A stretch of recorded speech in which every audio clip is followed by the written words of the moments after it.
Assalamualaikum warahmatullahi wabarakatuh. A'udzubillahi minasyaitonirrajim. Bismillahirrahmanirrahim. Alhamdulillahi rabbil alamin.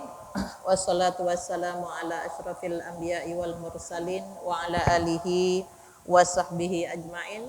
Asyhadu an la ilaha illallah wahdahu la syarikalah wa asyhadu anna Muhammadan abduhu wa rasuluhu la nabiyya ba'dah.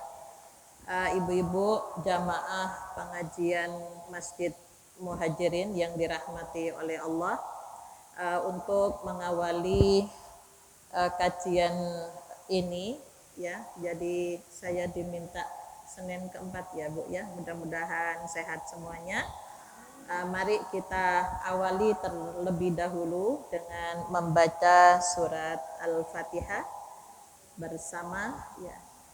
A'udzu billahi minasy syaithanir rajim. Bismillahirrahmanirrahim. Alhamdulillahi rabbil alamin. Ar-Rahmanir Rahim. Maliki yaumiddin. Iyyaka na'budu wa iyyaka nasta'in. Ihdinas siratal mustaqim. Siratal ladzina an'amta 'alaihim ghairil maghdubi 'alaihim waladdallin.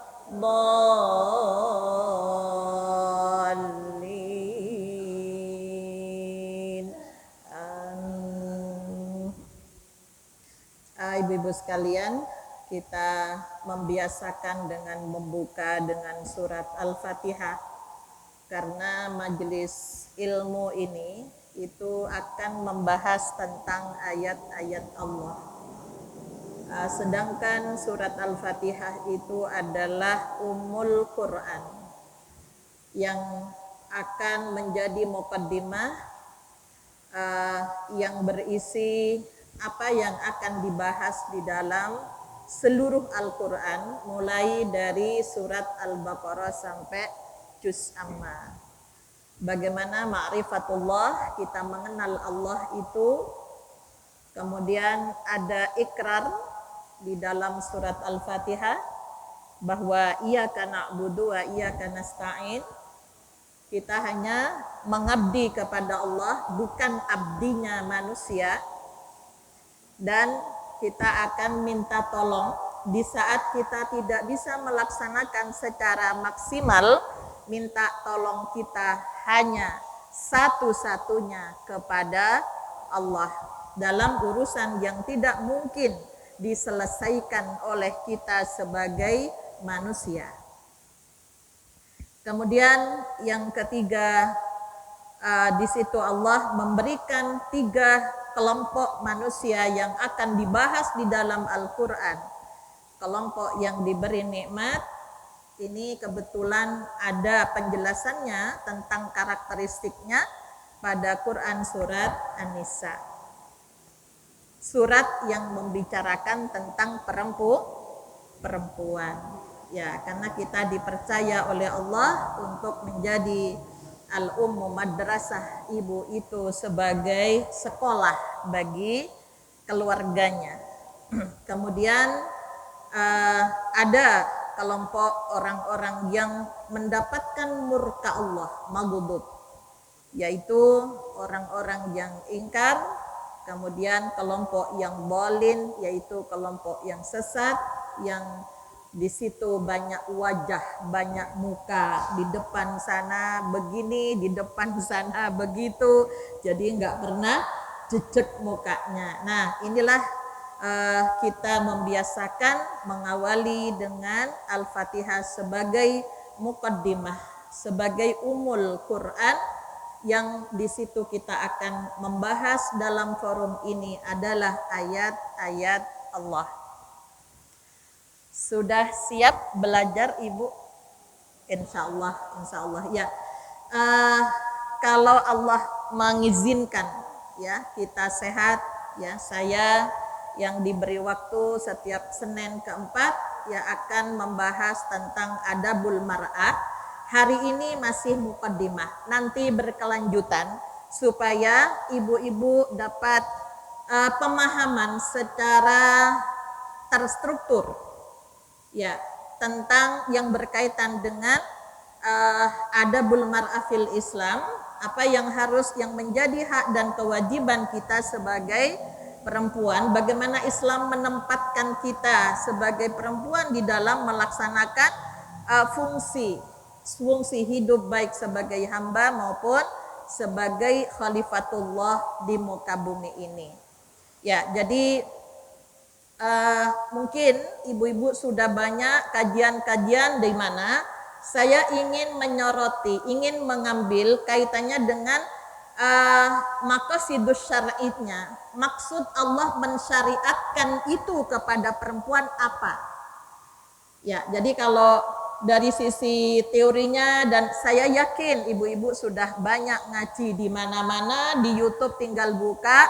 Namun saya mencoba untuk bagaimana ibu-ibu juga memiliki ilmu tentang maqasidus syar'i. Maksud Allah mensyariatkan dari sebuah perintah. Ibu disuruh pakai kerudung, untuk apa sih? Kenapa sih perempuan softnya kok harus di belakang? Ya, kenapa perempuan kok harus mau begini izin kepada suami? Musyawarah dalam keluarga. Ya, ini nanti yang kenapa demikian? Karena ibu adalah al-ulmu madrasah, ibu adalah laksana sekolah yang harus menyampaikan juga kepada anak-anak. Jadi supaya tidak seperti kebanyakan, ya. Jadi kita supaya masuk yang kelompok sedikit ya Bu ya. Kebanyakan kan nek gak kudungan melebu neraka. Gitu kan ya Bu? Kan dia yang kita lihat kok Islam kok sudah disampaikan kok medeni gitu loh. Nah, kenapa? Karena kita tidak mendudukkan permasalahan kenapa harus perempuan seperti ini. Nah, apa yang disampaikan Luqmanul Hakim, bagaimana mendidik anaknya itu penuh dengan penjelasan, penuh dengan pemahaman. Ya, jadi bukan karena paksaan. Ya, jadi untuk itulah maka mudah-mudahan kita bisa bisa istiqomah ya ibu-ibu berkaitan dengan adabul mar'ah fil Islam. Adab itu dzarf, sopan, berbudi bahasa baik. Ya, jadi harapannya kalau perempuan ngomongnya yang layin, kaulan layyina, lembut. Ya. Juga ada ta'daba, terdidik. Jadi adab itu asuluk, tata kromo katanya orang Jawa ya Bu ya. Aturan, tata cara di dalam kehidupan ini. Maka istilah yang digunakan untuk tugas-tugas para ibu itu lebih banyak menggunakan kata adab. Adab masuk kamar mandi, adab tidur, adab berpakaian, adab masuk masjid. Ya Bu ya, kok tidak menggunakan kata akhlak? Kenapa kok adab? Nah, jadi ada istilahnya kalau adab itu sesuatu yang harus dibiasakan, diulang-ulang sampai menjadi terbentuk kebiasaan itu. Ya. Nah, masuk kamar mandi. Apakah anak-anak kita, nggak usah ke anak-anak, kita, apakah sudah terbiasa kaki kiri dulu yang masuk? Ayo, jujur, ibu-ibu. Jujur, Bu. Ya, hari ini Senin, ibu-ibu banyak puasa. Apakah sudah tertib menggunakan kaki yang kiri untuk masuk kamar mandi? Ya. Sudah tertib ya, Bu ya?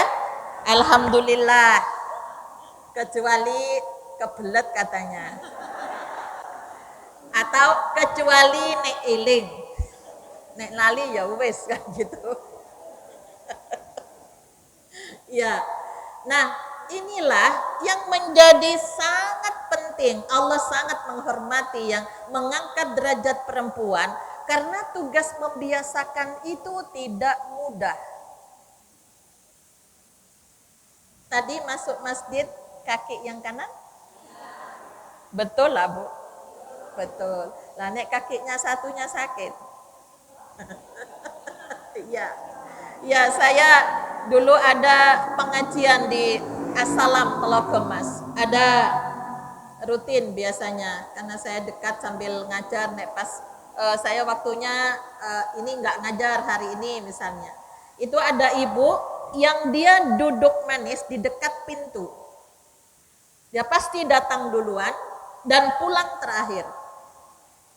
Termasuk saya itu diamati.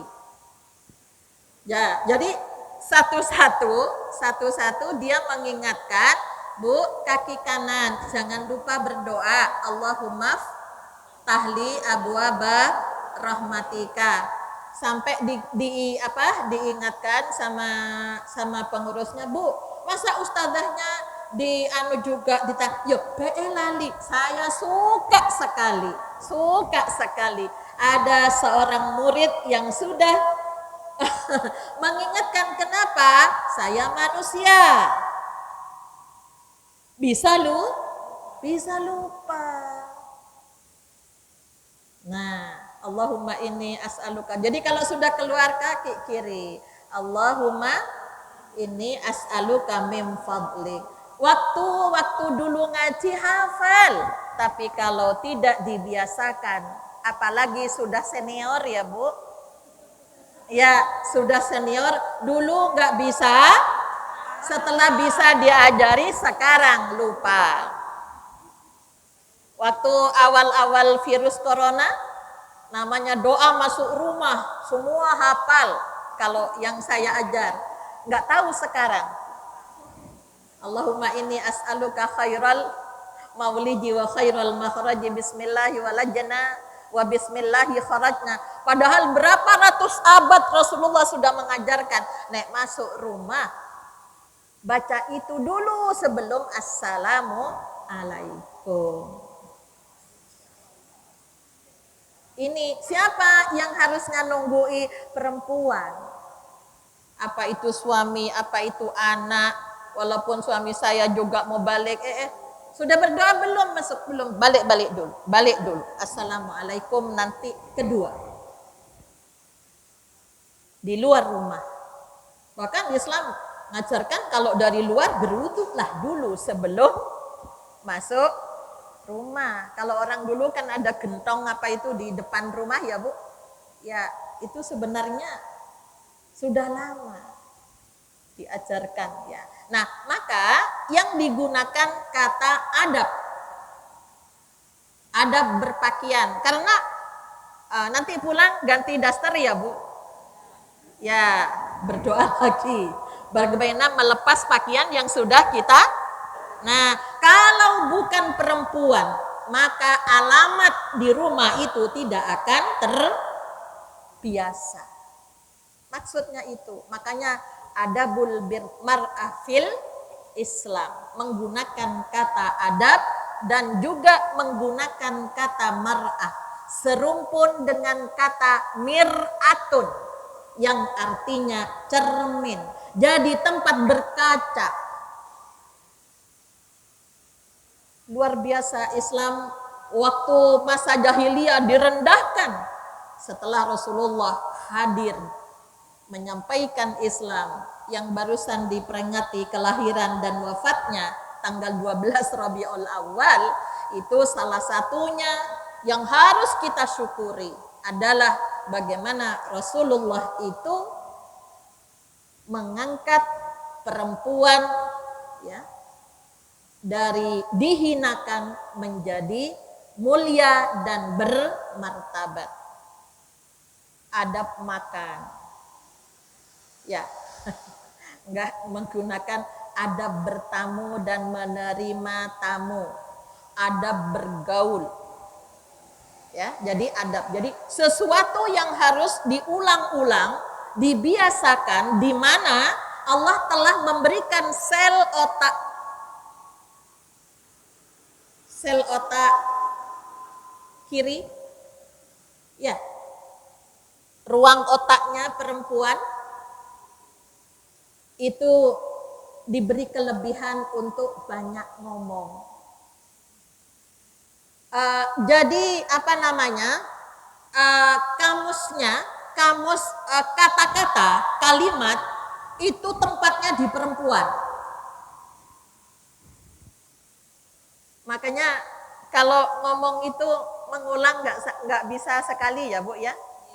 Tadi sudah ngingatkan 5 menit, ingatkan lagi. Ya. Jadi memorinya begitu banyak kata-kata yang dimiliki oleh perempuan. Maka Allah mengamanahkan kepada perempuan. Jadi perempuan yang dipercaya itu untuk membiasakan di dalam keluarga. Kalau taklim mengajarkan, kalau kita lihat sejarah di Al-Quran adalah ayah Luqmanul Hakim. Kalau berkaitan dengan ilmu, ya dominasinya adalah ayah. Ya bunayya, aqimis sholat. Wahai anakku, dirikan sholat. Yang membangunkan sholat mengulang sampai 20 kali, itu adalah ibu perempuan. Jadi ada pembagian tugas. Ini saya sampaikan, tolong juga ya Bu ya di keluarga disampaikan kepada anak laki-laki kita ketika mau menikah, anak perempuan kita ya, di samping kalau bisa ikutlah kuliah nikah, tempatnya di kampus 2 UMM kalau daring, kalau luring ya kami bekerja sama dengan Fakultas Kedokteran. Dah kuliah nikah di situ, disiapkan dulu supaya nanti tahu tugasnya itu apa. Ya, jadi ini kaitannya dengan masalah adab. Jadi adab itu norma, aturan mengenai sopan santun yang didasarkan atas norma agama. Jadi bukan hanya sekedar budaya, kebiasaan di satu daerah, namun yang menjadi dasar adalah agama. Kalau bicara agama berarti Al-Quran dan ya hadis yang apa? Yang sahihah, yang makbula, yang diterima. Ya, jadi ini Ibu. Jadi ini kaitannya dengan menggunakan kata adab. Ya. Kemudian al-mar'atus sholihah. Kok enggak pakai nisa? Istilah perempuan di dalam Al-Quran itu ada nisaun, an-nisa. Ya, jadi sebagai memang oleh Allah diciptakan sebagai penghibur ya Bu ya.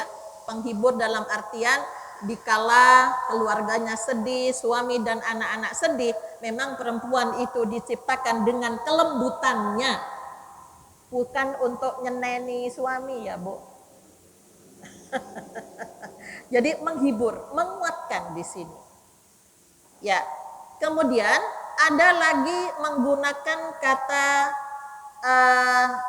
imro'atun. Kalau sudah menikah menjadi istri, ya, ini diharapkan menjadi mir'atun, cermin. tempat berkaca. Apa itu bagi keluarganya sendiri, bagi anak-anaknya, bagi suaminya, bagi keluarganya suaminya, yang pantas untuk dijadikan contoh, dijadikan tempat berkaca. Maka bagaimana kaca itu bisa cemerlang, bisa memantulkan cahaya yang bagus apabila ditaruh di tempat yang terang. Apa yang bisa menerangi adalah ilmu. Jadi kalau iman itu mau meningkat, itu nggak bisa tanpa ilmu. Ya, jadi apa sholat, kemudian puasa, baca Al-Quran yang kita lakukan menguatkan iman yang telah ada. Jadi kalau mau imannya bertambah, maka ilmunya juga harus ditingkatkan. Ya, dengan kita membuat majelis ilmu untuk kita sebagai perempuan. Kemudian setelah punya anak, ada sebutan lagi dengan kata umun, yang serumpun kata dengan kata imam.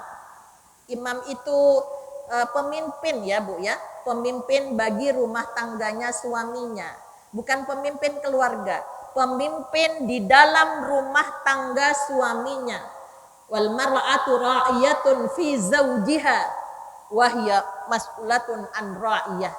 Perempuan itu adalah pemimpin di rumah tangga suaminya yang akan diminta pertanggungjawaban nanti di hadapan Allah terhadap apa yang dipimpinnya. Di situ ada harta suami, di situ ada kehormatan diri sebagai perempuan. Jangan menerima tamu yang tidak disukai oleh suami. Ya, jadi jangan sampai ada orang lain ya yang di situ akan merusak ya keutuhan di dalam keluarga. Di situ ada harta yang mulia juga, yaitu anak-anak. Nah, ini yang harus kita pertanggungjawabkan nanti. Jadi bukan pemimpin keluarga, namun pemimpin rumah tangga. Ada rumah dan ada tangga. Tangga-tangga itu tahapan-tahapan di dalam kehidupan yang melalui proses-proses ini, nah Allah mempercayakan di rumah itu kepada kita sebagai perempuan. Kemudian amanah ya, dengan kata amanah yang harusnya dapat dipercaya, bahwa kalau saya keluar kota, kalau saya kemanapun, maka rumahku akan aman di bawah istriku. Jadi anak-anak akan aman di bawah tanggung jawab istriku. Jadi seperti Nabi Ibrahim meninggalkan Siti Hajar, ya. Jadi setelah Nabi Ibrahim datang, ternyata Ismail sudah siap dididik oleh Siti Hajar menjadi anak yang solih, yang akhirnya juga diangkat menjadi Rasul Allah. Jadi ibu yang sudah sering umroh, sering haji, nah bagaimana kita itu bisa meniru Siti Hajar yang perempuan yang sukses di dalam mengantar anaknya walaupun tanpa didampingi oleh suaminya. Kenapa? Karena suaminya ada tugas-tugas yang juga diperintahkan oleh Allah, yaitu tugas menyebarluaskan agama. Ada juga yang menggunakan kata unsa, min zakari wa unsa. Kalau sudah bicara masalah zakar dan unsa, berarti berbicara tentang jenis kelamin, alat reproduksi. Ya, sehingga perempuan itu berbeda tempat softnya, perempuan itu harus menutup auratnya. Di ihram pun CNA laki-laki ya Bu, nggak ribet. Makanya perempuan kok seperti bayi yang diberukuti, sama-sama perempuannya nggak boleh melihat aurat kita di saat ihram. Ya, itulah Allah menyebutnya kaitannya dengan tinjauan alat reproduksi. Nah, ini perlu kita sampaikan ya kepada anak, sehingga pilihan kata kalau tidak laki tidak perempuan itu namanya khunsa. Tapi sekarang ada yang dibuat-buat ya Bu ya. Ya, jadi kalau memang tidak lanang, tidak laki, tidak perempuan, itu ya bencong. Satunya apa Bu? Kenapa? Bukan. Istilahnya lain apa? Waria. Nah, itu seperti itu. Ya memang alat reproduksinya yang tidak normal di situ, tidak seperti biasanya. Nah, itu. Tapi sekarang ada yang memang di model. Ya, di model ya. Insya Allah saya di buku saya Fikih Nisa itu untuk membedakan di situ jelas ya.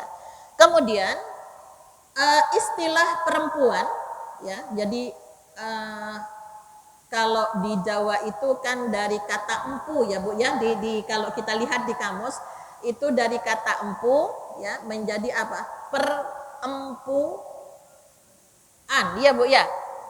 Jadi empu kemudian berakhiran an, jadilah perempuan ya. Jadi apa di situ bahwa menjadi perempuan berkaitan dengan sebagai pujaan sebagai yang diharapkan menjadi manusia yang ahli dan bijak, harapannya begitu ya. Ada kalau wani ditoto gitu ya Bu ya. Wani ditoto. Jadi harus siap untuk ditata.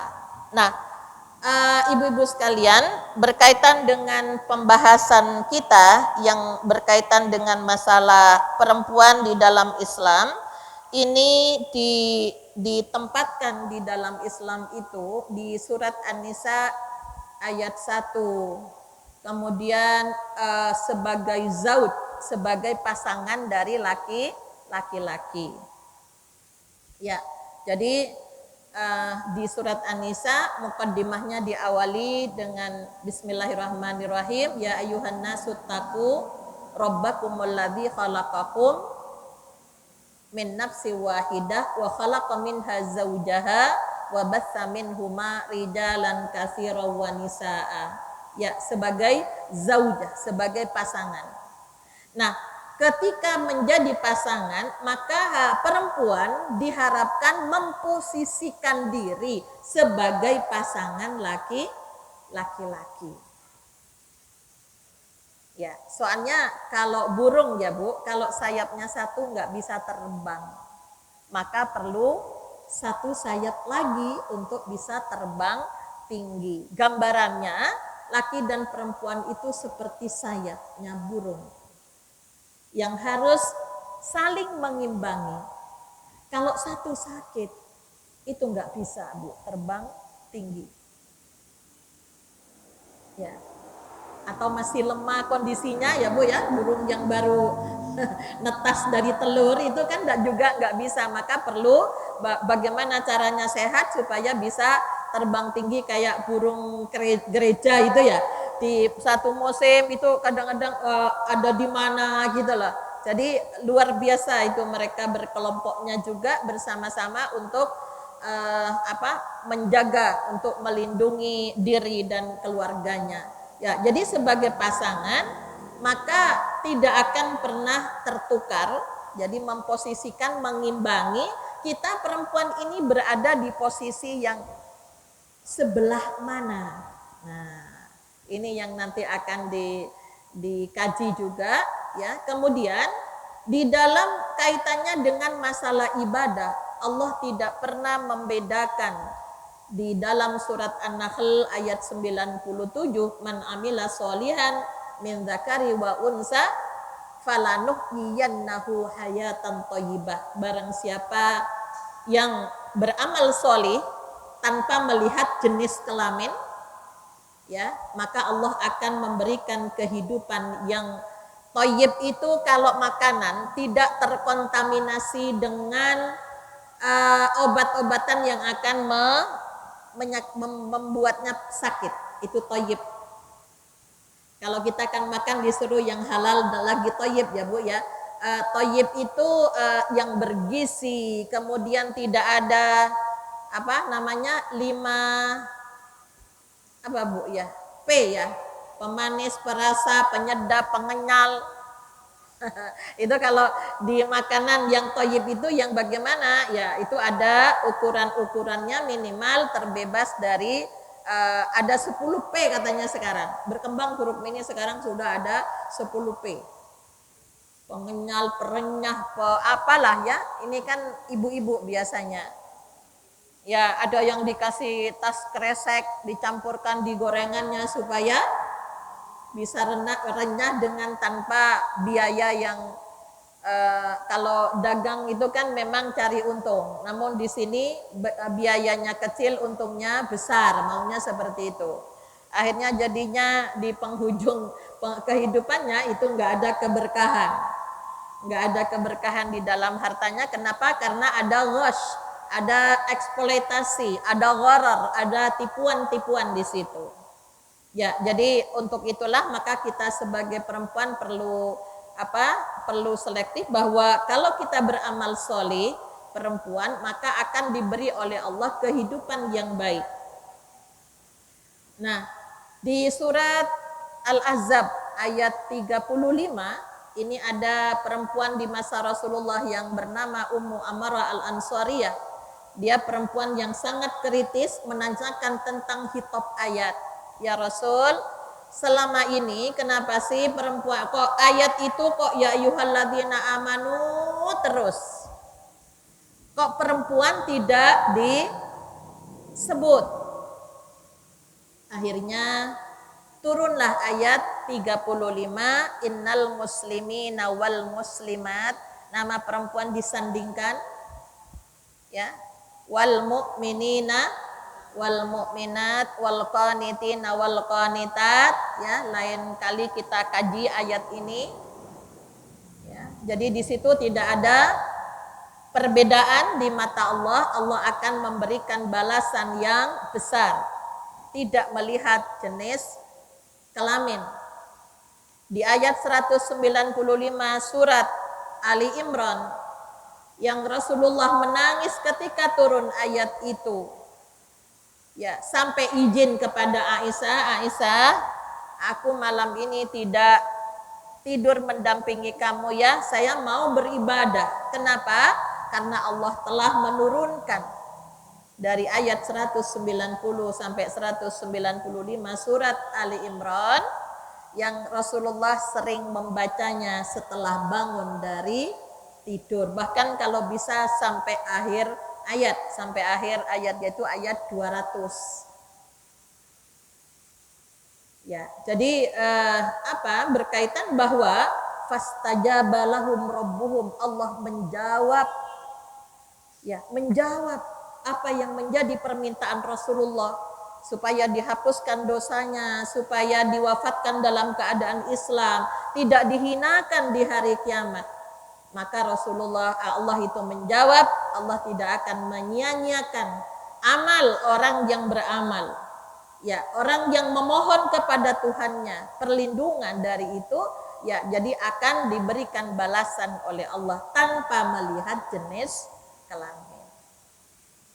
Maka ini ya Bu yang kita syukuri ya. Kemudian di dalam persoalan kemasyarakatan, tugas-tugas kemasyarakatan, bahwa ini Islam itu memberikan kepada laki dan perempuan sebagai khalifatullah di muka bumi ya.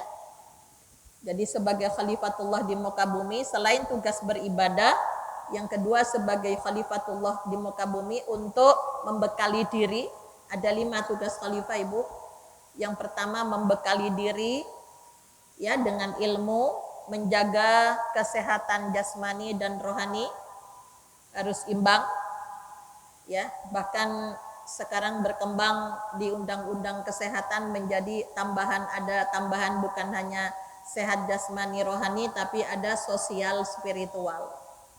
Jadi orang medit itu orang sakit. Ya, saya kalau ngasih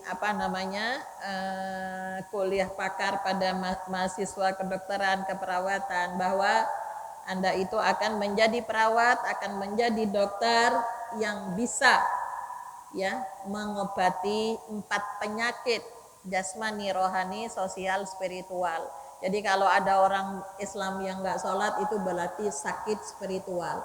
Orang buang sampah tidak pada tempatnya, ya keleleran di mana-mana, itu artinya sakit spiritual. Karena tidak bisa mengamalkan agama sesuai dengan petunjuk-petunjuk agama. Maka ibu-ibu kalau banyak rajin saya lihat di statusnya, kadang-kadang kalau Jumat itu rame dengan surat Al-Kahfi ya. Nah, disitulah di ayat 10 kita berdoa, Robbana atina min ladunka rahmata wa hayyi lana min amrina rosyada. Kalau rosyad itu rambu-rambu. Banyak orang ngerti agama tapi tidak ngerti rambu-rambunya. Ini parkir, ini belok, ini dilarang parkir, ini belok kiri, ini belok kanan, ini lampu merah atau lampu kuning, itu banyak yang nggak paham.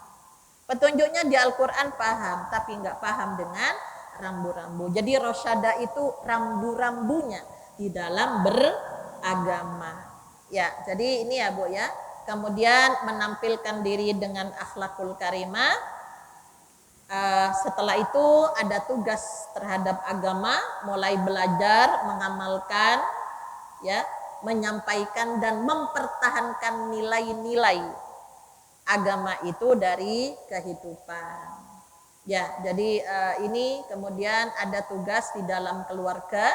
Tugas khalifah yang ketiga adalah tugas di dalam baitiyah ahliyah, di dalam keluarga, di dalam rumah. Tugasnya suami itu apa, istri itu apa, anak itu harusnya bagaimana, orang tua kepada anak itu bagaimana, itu ada aturan-aturannya. Ada tugas bermasyarakat. Nah, disinilah perempuan juga ikut andil. Ya, kan kalau kita lihat pada Quran surat At-Taubah ayat 71. Ya, wal mu'minuna wal mu'minat ba'duhum awliya'u ba'din ya'muruna bil ma'ruf wa yanhauna 'anil munkar wa yuqimunas shalah wa yu'tunaz zakah. Ya, itu jadi itu tugas-tugas, ada tugas kemasyarakatan, beramar ma'ruf nahi mungkar itu enggak bisa dilakukan sendiri. Namun harus berjamaah. Yang berat itu bernahi mungkar. Kalau amar ma'ruf gampang, ayo ibu-ibu ngaji ya gampang, ayo ibu-ibu urunan itu gampang. Namun ketika beramar ma'ruf, bernahi mungkar, mencegah persoalan yang mungkar, itu kadang-kadang di keluarga saja tidak berani mengatakan yang benar pada keluarganya. Ya, kemudian tugas bermasyarakat itu seperti hakul muslim alal muslim khamsun. Hak dan kewajiban sesama muslim oleh Rasulullah itu ada 5, ada 7, ya sebenarnya banyak. Nah, jadi mulai dari menjawab salam, yang harus kita, kalau menjawab salamnya waalaikumsalam warahmatullahi itu bisa, tapi bagaimana mengeterapkan nilai-nilai keselamatan, upaya untuk menyelamatkan orang lain. Mohon maaf, saya kemarin punya teman Bu, dia mau pergi ke Jakarta, sudah jelas hasil tesnya itu positif. Dia nekat berangkat. Ya, nekat berangkat karena begitu saya katakan harusnya tidak seperti itu. Walaupun kamu sepertinya OTG, namun kamu harus jaga keselamatan orang lain. Jadi kami nelponi satu-satu yang dari tadi pagi sampai berangkat berinteraksi.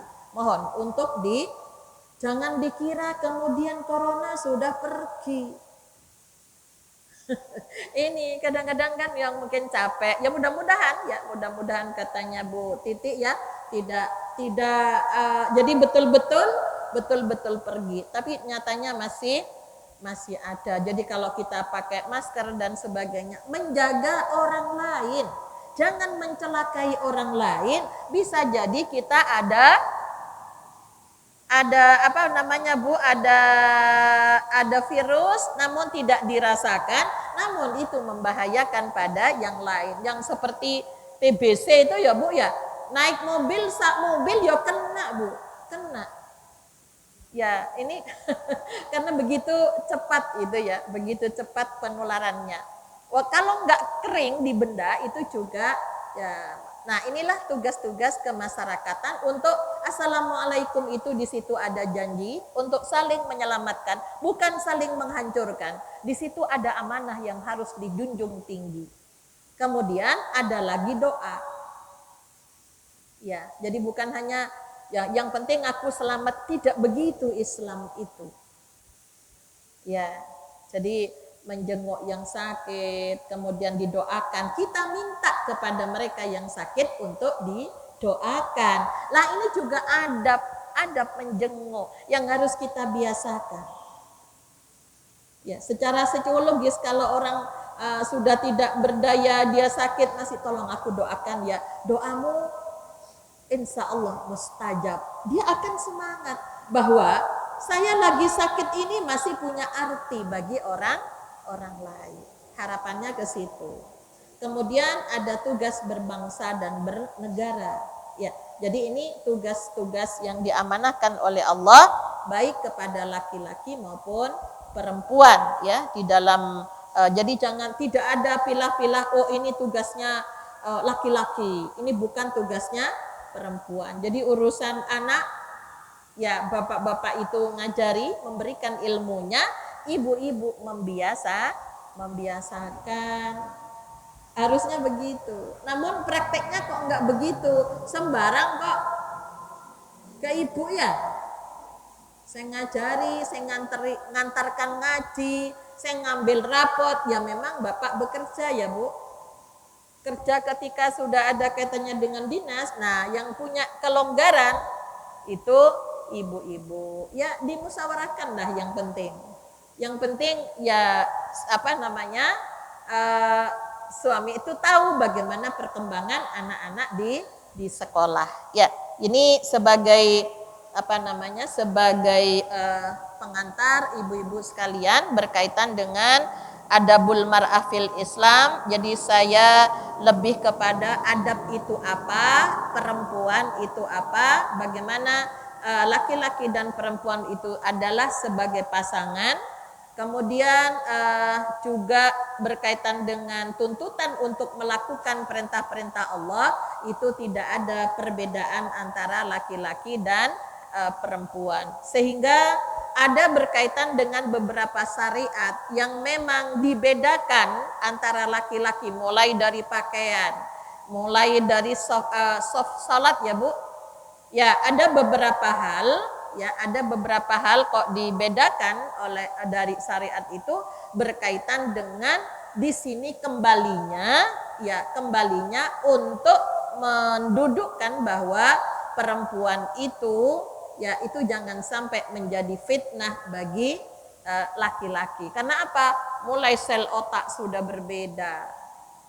Ya, jumlah sel otaknya itu sudah beda. Ruang otak itu belum lagi ke yang lain. Alat reproduksinya sudah beda. Kelenjar payudaranya sudah beda. Nah, bagaimana akan disamakan? Ya, jadi akan disamakan. Satu sisi Allah menitipkan kepada para ibu untuk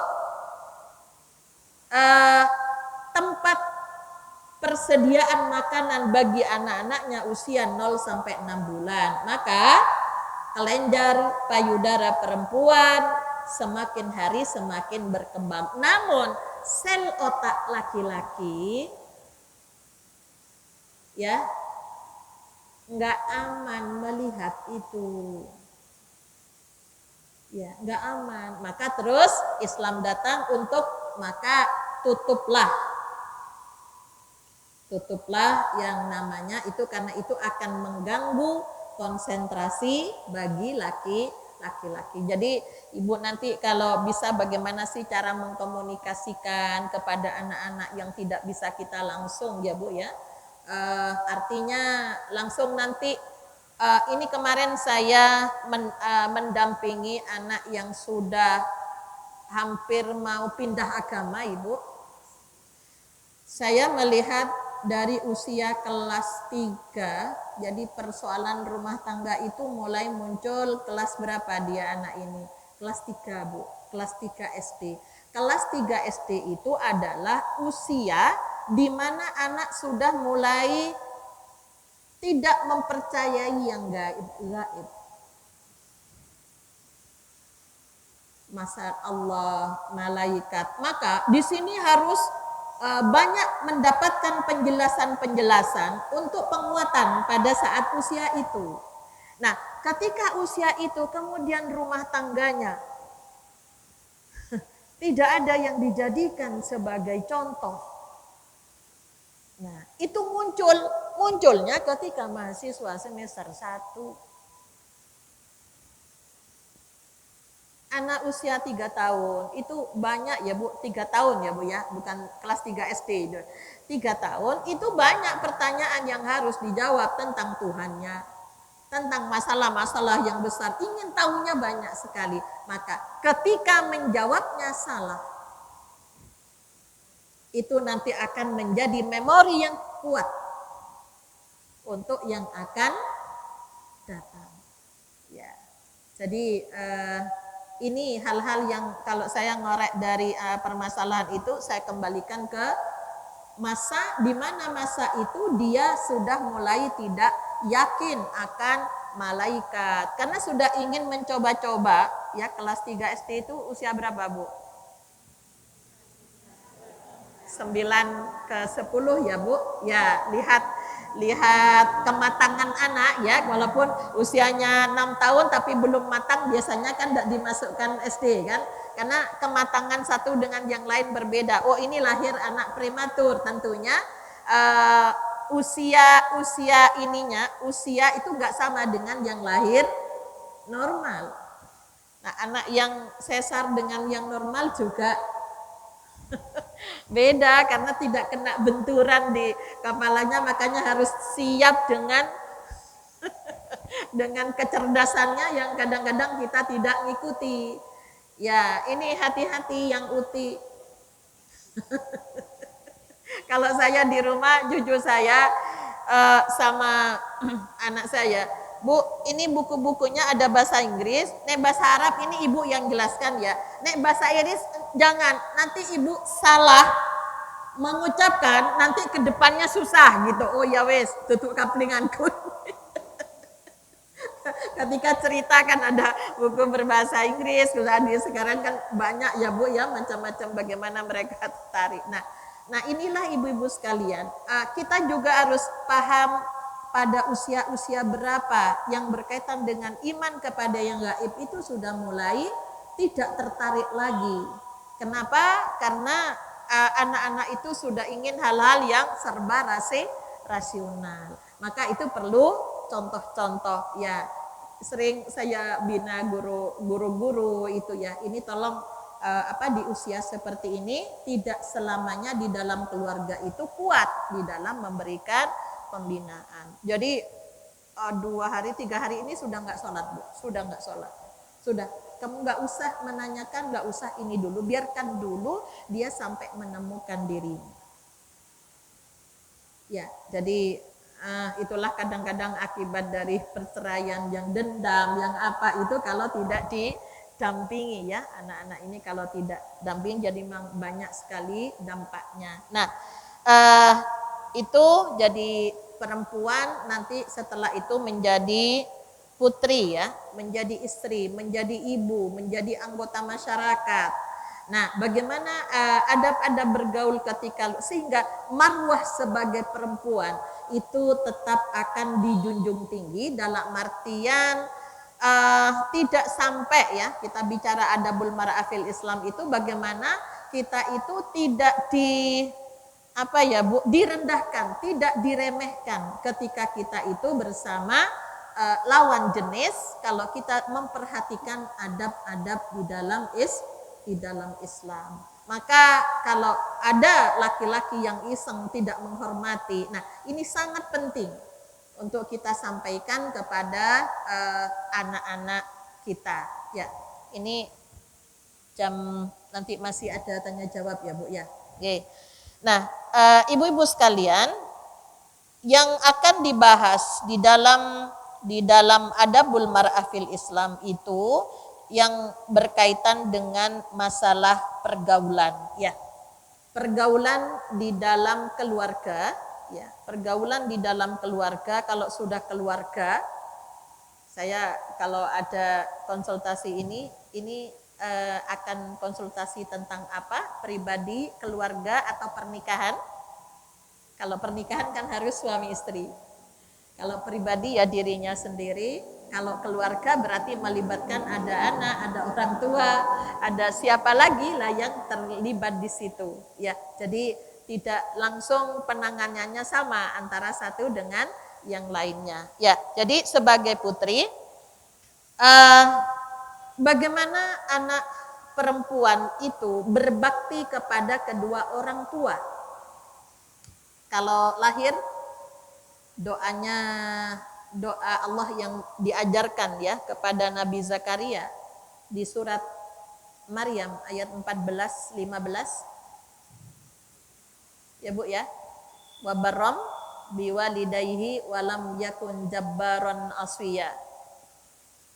Ya, menjadi anak yang berbakti kepada kedua orang tuanya, tidak sombong dan tidak bermaksiat. Terus mohon kepada Allah, wassalamun alaihi yauma wulida, semoga Allah memberikan jaminan keselamatan pada saat lahir, di saat wafatnya nanti, dan di saat dibangkitkan di hari dari alam kubur menuju akhirat. Nah, itu doa yang diajarkan. Nah, bagaimana menjadi anak yang berbakti kepada kedua orang tua? Nah, inilah anak putri itu bukan putri saja sebenarnya, namun karena kenapa kok khusus kepada putri yang harus dimaksimalkan? Karena nanti dia akan menjadi ibu dari anak-anaknya. Ya, jadi diajarkanlah bagaimana sopan santun kepada kedua orang tua, ya, berbakti kepada kedua orang tuanya. Kemudian santun dalam berbicara dengan kedua orang tuanya di surat Al-A'raf ya Bu, ayat 23 itu. Wa qadara rabbuka alla surat Al-Isra. Ya. Di situ komunikasi yang harus yang diajarkan oleh Allah antara anak kepada orang tua itu menggunakan qaulan karima, kata-kata yang memuliakan. Ini anak-anak sekarang Bu, ya, walaupun istilahnya orang-orang yang senior ya di Jawa dulu ya enggih boten kepanggih gitu, diiyani aja, namun kalau itu enggak benar enggak usah dilaksanakan. Jadi kaulan karima, kata-kata yang tetap memuliakan orang tua. Oh enggih, dipertimbangkan, nanti akan kami usulkan. Itu caranya. Ya, saya kadang-kadang kalau di dalam rapat itu etika di dalam di dalam berdiskusi itu bagaimana, itu juga harus disampaikan ya, harus disampaikan. Jadi tetap supaya, karena sekarang unggah-ungguh seperti itu tuh sudah mulai sangat kurang ya Bu. Kalau kita lihat di YouTube itu, aduh Ustadz sama Ustadz kok bertengkar, apalagi di DPR ya Bu ya, itu ya cuma, tapi harusnya tidak dipublikasikan gitu loh, akhirnya nanti ditiru oleh anak-anak kita. Satu sisi itu sudah kebutuhan, kita punya teknologi ini, tapi satu sisi tidak bisa menjadi guru yang baik ya. Jadi ini bagaimana sopan santun berbicara kepada kedua orang tua. Kalau orang tua kepada anak itu kan layyina, lembut. Laki-laki kepada perempuan layin, lembut. Karena perempuan sama anak itu nggak suka dengan kata-kata kasar. Ya. Kemudian santun di dalam berbicara kepada kedua orang tua ini, maka juga kembali kepada adab pembiasaan yang sudah kita biasakan di rumah. Ya, jadi kalau gambarannya pepatahnya buah tidak jauh dari karena di situ setiap hari sudah ini ya Bu, sudah mereka mendengar setiap hari, otomatis itu akan menjadi kebiasaan. Saya kemarin kaget, cucu saya, loh, kamu kok ngomong ngeyel itu dari mana ya? Ternyata dari temannya. Padahal dia sendiri nggak ngerti ngeyel itu apa. Kaget saya, betul. Jangan ngeyel nih, astagfirullahaladzim. Dari mana nak kamu dapat ngeyel itu? Saya tanya, ada temannya Bu ya. Jadi mungkin karena dibiasakan di dalam keluarga itu dengan kata itu, akhirnya nularkan kepada temannya yang lain. Bisa jadi di rumah. Nah inilah kita terus mantau gitu loh Bu ya. Mantau. Kadang-kadang kewalahan ya Bu. Karena terlalu banyak pengaruh dari luar daripada pengaruh yang di dalam. Jadi sekarang nggak boleh, nggak seperti itu sekarang anak-anak sekarang. Harus dikirim. Coba apa nggak ada pilihan kata yang lebih bagus daripada harus ngomong seperti itu. Coba diganti ya, diganti. Jadi kalimat-kalimat yang membuat itu coba diganti dengan yang lain, dengan kalimat-kalimat yang lain. Ya, ini sangat penting ya untuk anak-anak kita yang perempuan. Seperti bagaimana sih ketika kalau sudah di keluarganya itu sudah bagus Bu, insya Allah lah. Di luar itu ya kecuali istilahnya jangan digarai. Nek digarai itu podo karo gugah macan turu gitu loh. Itu pasti juga akan muncul gitu ya. Namun ya tentunya berbeda dengan yang sudah kita biasakan ya. Kemudian yang kedua, ketika sudah menikah Ibu, sudah menikah, anak kita jadi istri. Ini perlu terus ya Bu ya, perlu didampingi. Nah, nek ngomong nang mertuamu harusnya begini. Kamu harus bilang sama suaminya kalau sampai misalnya ya jangan menentang. Walaupun berbeda paham, berbeda keyakinan, Islam mengajarkan qaulan ma'rufa. Kata-katanya tetap harus baik. Ya, jadi kalau kita kan sudah jadi istri ya Bu ya, insya Allah sebagian besar. Ya ini kan rata-rata ibu-ibu. Nah bagaimana nanti ngajarkan kepada anak yang dulunya putri, setelah menikah berubah statusnya menjadi istri. Ya, nah maka kita sebagai ibu, makanya jadi ibu itu nggak ada pensiun Bu.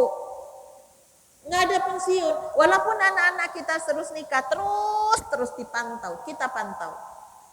Jangan mantau yang urusan, lah kamu kok kursimu gini, itu nggak usah urusannya mereka. Nah, jadi yang kita pantau adalah hal-hal yang sekiranya itu berhadapan dengan persoalan yang kemudian dia melakukan akhirnya mengikuti istilahnya mengikuti apa yang ada di keluarga mertuanya.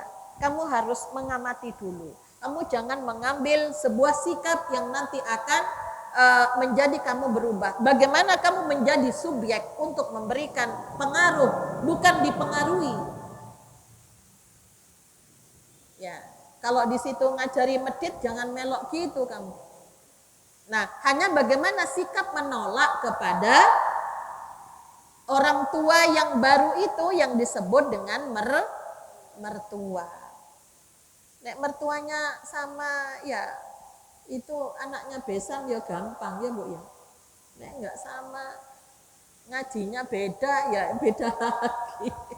Apalagi yang enggak sama sekali tidak membuka diri ya ini sering kali ya kalau ada permasalahan, ada yang bisa menyelesaikan bersama dengan besannya, ada tidak bisa, yang dibiarkan begitu saja. Padahal wa in hibtum syiqaqa, permasalahan itu harus bagaimana orang tua itu menjadi hakim, menjadi hakam yang terus mendampingi perkembangan dari anak-anak itu. Ya, nanti kalau sudah menjadi ibu, ya itu begini ya. Jadi dalam artian bagaimana anak-anak kita itu sedikitnya meniru. Sekarang luar biasa Bu, yang namanya HP itu. Kadang-kadang, nah pekerjaanku yo nggak bisa lepas dari HP. Lah ya apa ya caranya? Coba lah aku kalau ya akhirnya memang harus sekarang ada penitipan anak yang mengajarkan ya. Kalau tidak ya memang sudah tuntutannya seperti itu ya Bu ya. Pekerjaannya kan ada yang memang nggak bisa lepas dari HP. Ya, untuk kondisi sekarang itu kan tidak semua orang bisa ketemu gitu ya Bu. Ibu yang jualan online. Ya, anak saya pernah tak suruh berhenti kamu. Lah jam 2 malam pernah nemani saya tidur. Jam 2 malam tintang-tintong matikan, kamu buka. Jadi membuka layanan jam sekian sampai jam sekian. Nah, aku terus kok gak iso turu itu. Ya, akhirnya apa? Jadi capek. Nah, kalau sudah tahu jam bukanya penerima layanan jam berapa, ya itu kan jadinya tahu, konsumennya jadi tahu. Tapi aku kan penjual, harus memberikan layanan yang bagus. Iya, tapi kan mengganggu. Lagi Allahu Akbar sholat, tintong. Nah, akhirnya sholat malamnya enggak usuh. Kita yang harus memanage. Ya, jadi kalau sudah bagus, memang sudah profesional, sudah ini akan dicari orang, walaupun baru buka WA jam 7 sampai maghrib misalnya, itu akan dicari orang. Ya, kecuali rumah sakit. Ya, jangan dimatikan. Itu kalau nanti ada sama kantor polisi ya, Bu.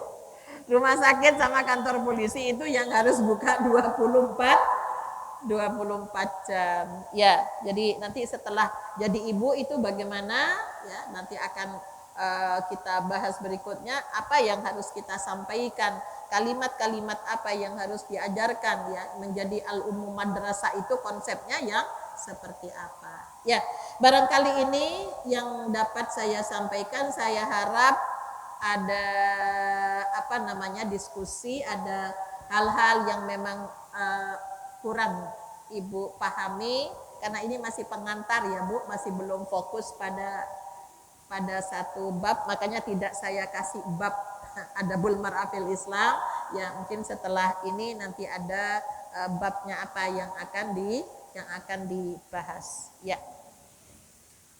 Monggo. Pertama berkaitan dengan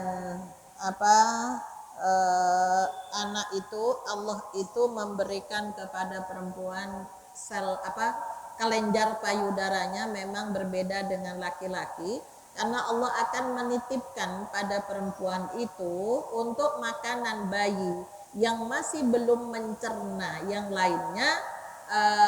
Disitulah maka Allah memberikan ASI.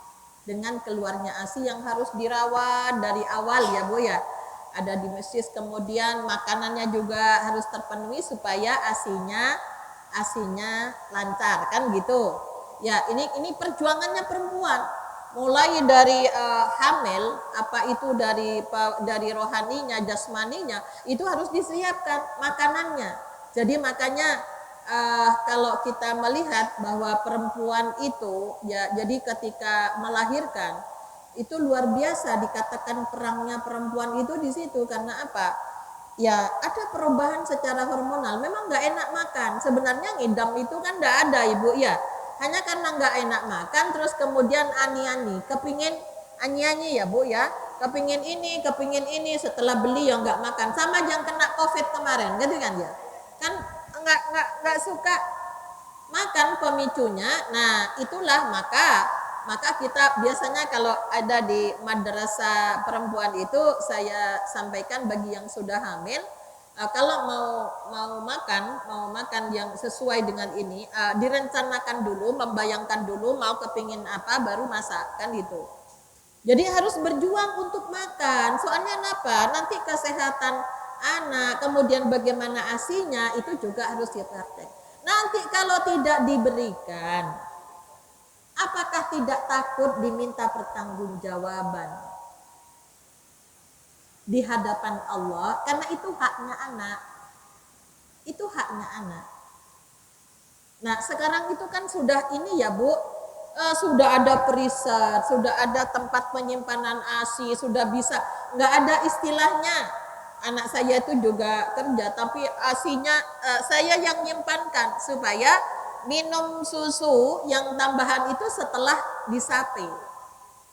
Jadi usia 2 tahun lebih bahkan itu masih ya seperti saya juga 2 tahun, ada yang 2 tahun, ada yang 2 tahun lebih anak saya, itu ya masih bancar karena di situ memang perlu perawatan. Nah, kalau nggak diberikan, apakah tidak takut nanti kalau lupa minta maaf kepada anaknya?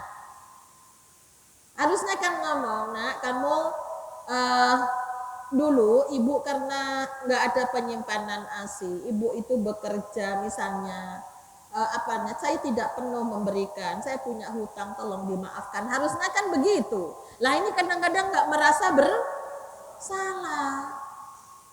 Kalau anaknya berani baru marah-marah, jadi anak durhaka. Apakah ibu juga tidak durhaka dengan dengan tidak memberikan ASINya itu ya Bu ya, dengan alasan supaya susunya ya mohon maaf ini ada bapak-bapak ini. Oh iya, nggak apa-apa kan untuk ilmu ya Pak, bukan materi pornografi ini, enggak. Jadi apa? Saya sampai begini, ini loh, walaupun sudah tua, kalau kita rawat dengan baik, mulai dari sholat ya Bu, sholat. Coba sholatnya yang benar sedekapnya. Ini kan terus kencang jadinya kan ya Bu ya. Nggak akan begitu. Jadi kalau hanya takut karena nanti takut tidak bagus bentuknya, nanti suaminya beralih kepada yang lain. Saya pikir itu tidak seperti itu.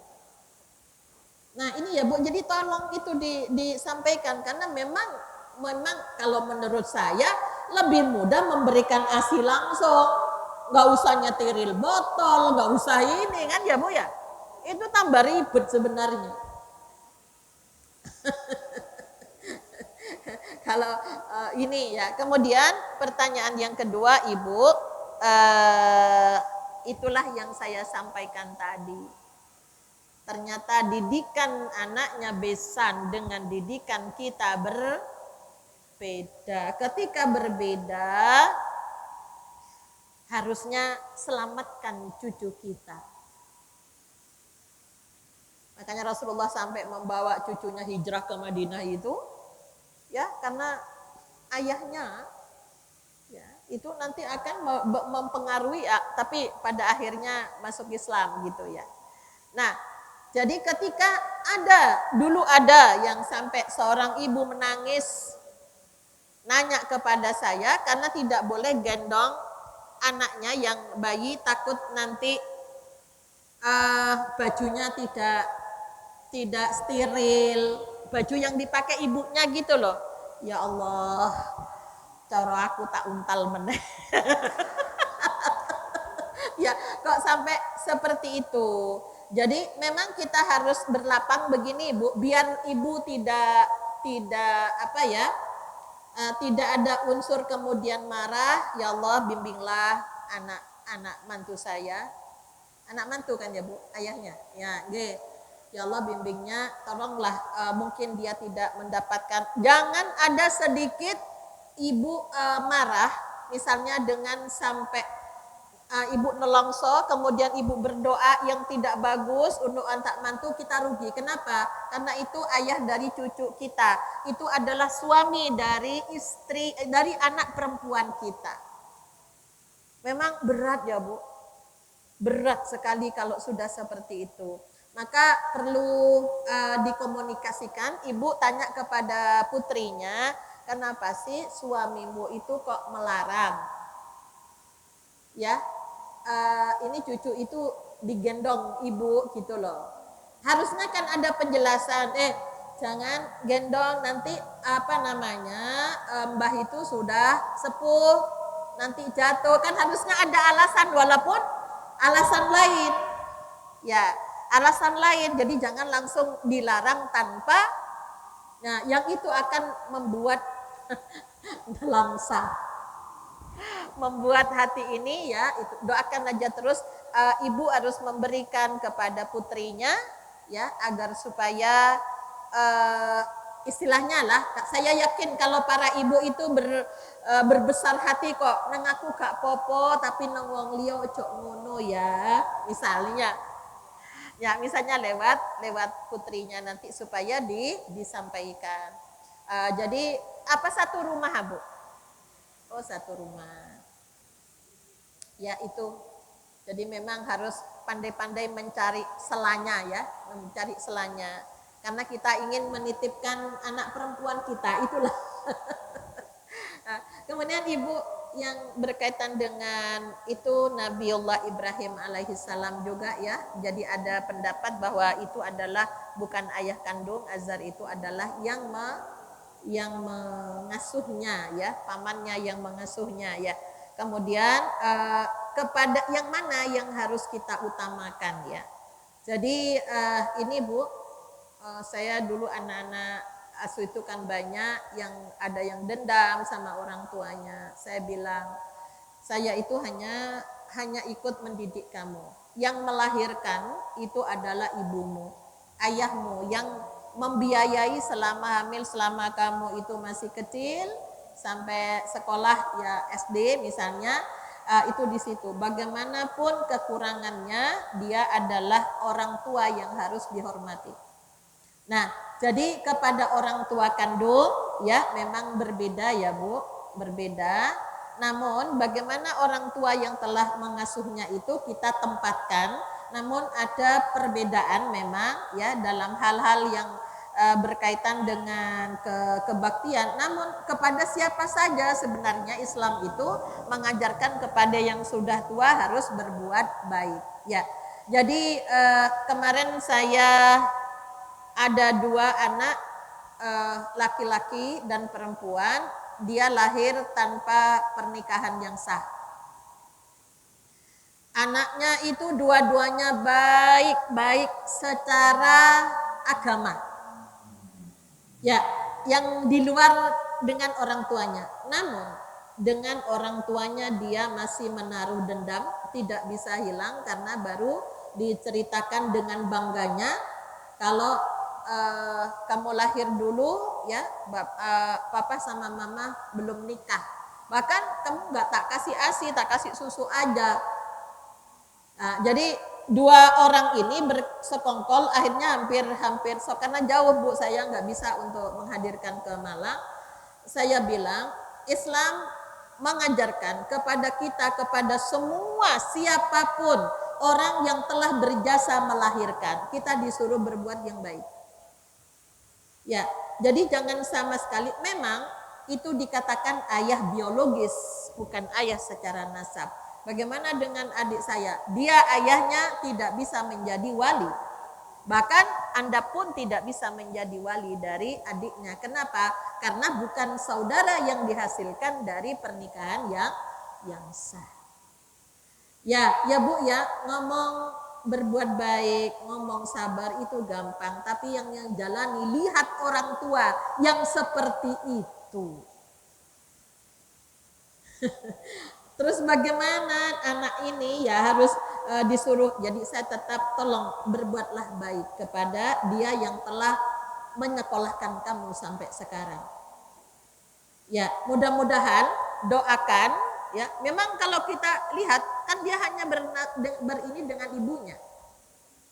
Dengan ibunya. Doakan aja. Mudah-mudahan taubatnya diterima oleh Allah. Itu aja. Sehingga pernikahannya ini menjadi pernikahan yang sah. Jadi Ibu diusahakan ya, memang yang pertama kepada orang tua kandung yang melahirkan, yang telah Bapak ikut nanam saham ya Bu. ikut andil sehingga kita bisa lahir. Nah, kemudian yang kedua adalah orang tua yang telah mengasuh ibu, yang telah membesarkan. Diusahakan setidaknya tidak ada perbedaan yang menyolok. Secara psikologis harus dijaga. Ya, harus jaga perasaannya. Karena pasti ya, ini mohon maaf Bu, kalau ada yang ikut orang tua ini ya, kalau orang tuanya secara ekonomi lebih berada, itu bangga. Ketika orang tuanya di bawah orang tua asuh, itu biasanya banyak yang terus melupakan orang tua. Ya, ini model-model adopsi sekarang kan memang tidak diperkenalkan ya. Kalau ibu nonton sinetron, Bu? Nonton sinetron. Iya. Kalau saya butuh nonton sinetron untuk dibuat video pembelajaran. Karena ini kalau kasusnya Rena ini bagaimana? Karena untuk mengajarkan supaya nanti bisa diselesaikan gimana ini.